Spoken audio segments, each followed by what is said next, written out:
Di episode sebelumnya, Sang Raja Naga berhasil dikalahkan oleh Sang Jenderal Langit. Yang baru bergabung di channel ini, silahkan tonton part satunya ya, yang sudah admin taruh di deskripsi. Tanpa banyak basa-basi, yuk kita mulai filmnya.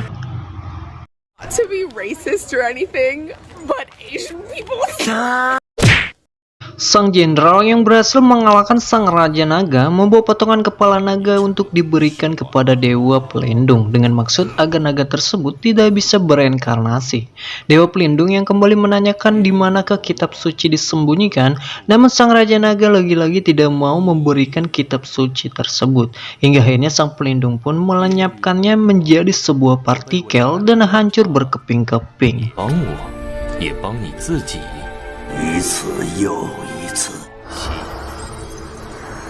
Belang yang berusaha menyelamatkan diri tanpa sengaja, ia pun tersandung sampai-sampai membuat dirinya terjatuh bersama Xiaoyi. Namun sang putra naga yang melihatnya bergegas menyelamatkan mereka berdua. Belang yang memohon kepada putra naga agar diizinkan untuk bertarung, namun putra naga tidak mengabulkan permohonannya karena di saat ini pilihan yang terbaik adalah menyelamatkan diri. Tak lama kemudian Sang Raja Geledek menyerang Shou dengan jurus petirnya yang menyebabkan sang putra naga berubah menjadi wujud aslinya.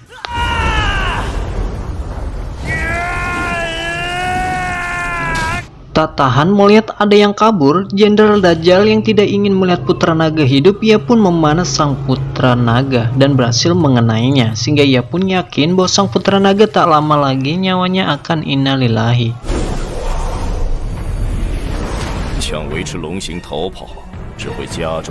Shou yang sudah terluka parah, dirinya pun terjatuh di suatu hutan. Belang yang cemas dengan keadaan Xiaoyi langsung mendekatinya untuk memastikan bahwa dirinya baik-baik saja. Putra naga memberitahukan kepada Belang bahwa Xiaoyi hanya pingsan dan Xiaoyi tidak akan mati karena Xiaoyi tidak memiliki daging dan darah. Belang yang masih tidak mengerti dengan ucapan Shou, akhirnya Shou pun menjelaskan kepada Belang siapakah Xiaoyi yang sebenarnya. Shou mengatakan bahwa Xiaoyi bukanlah seekor naga, melainkan ia adalah perwujudan dari kitab suci. Tujuannya agar pasukan langit dapat terkecoh dan tidak dapat menemukan kitab suci yang selama ini ada di kerajaan naga. Yang dimaksud pada film ini, kitab suci bukanlah kata-kata atau naskah seperti pada film Kerasakti, melainkan sutra atau lilin yang konon jika sutra tersebut digunakan oleh orang baik, maka akan membawa perdamaian, dan sebaliknya, jika sutra atau lilin tersebut jatuh pada orang jahat, akan menimbulkan malapetaka yang besar. Shou pun berpesan pada Belang untuk pergi ke barat untuk bertemu dengan Tom Samcong, karena hanya dialah yang bisa membawa sutra tersebut untuk menuju keselamatan penduduk bumi.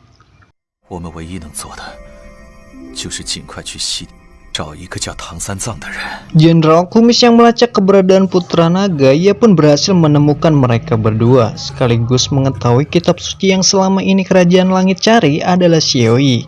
Dengan kekuatan yang masih tersisa, sang putra naga pun melawan Jenderal Kumis tersebut.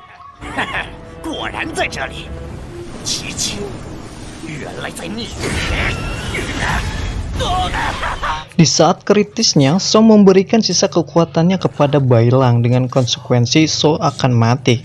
Pilihan ini diambil karena tidak ada pilihan lain, karena Belanglah satu-satunya harapan untuk membawa Xiaoyi kepada Tom Samcong.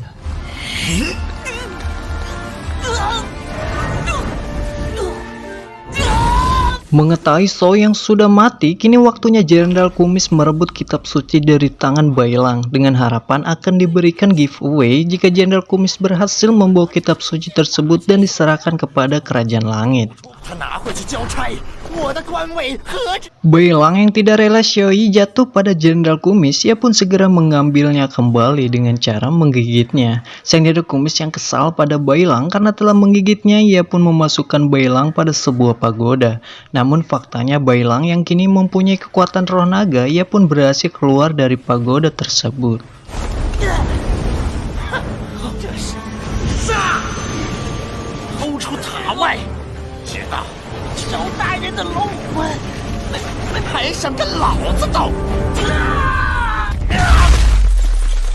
Tiba-tiba darah segar yang keluar dari tubuh Jenderal Kumis tercium oleh bangsa Asura. Setelah ia menyadari dirinya masuk dalam lembah bahaya tersebut. Itu disebabkan karena kecerobohannya sendiri. Ia pun melarikan diri, namun upaya melarikannya tersebut sudah tidak berguna lagi.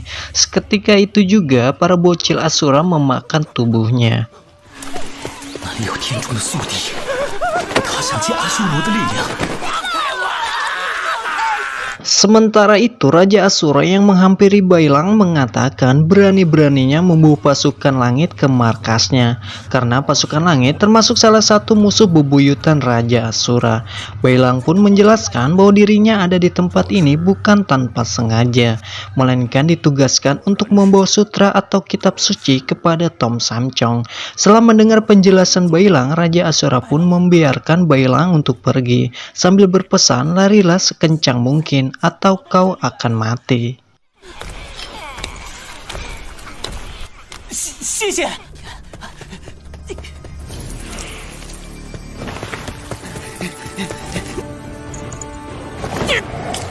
终于离开沼泽了。 Di lain tempat, sang dewa pelindung menerima pesan burung yang ia dapatkan dari Jenderal Kumis sebelum menjelang ajalnya. Kembali kepada Bailang yang sedang mencari keberadaan Dewa Bumi. Setelah menemuinya, Bailang menanyakan di manakah keberadaan Tom Samcong, karena dirinya membawa sutra untuk diserahkan kepadanya. Dewa Bumi pun memberitahukan kepada Bailang bahwa Tom Samcong mengasingkan dirinya di desa Chang'en. Mengetahui Bailang yang ingin ke desa tersebut, Dewa Bumi pun memberikan bekal berupa emas agar Bailang tidak menjadi gembel di sana.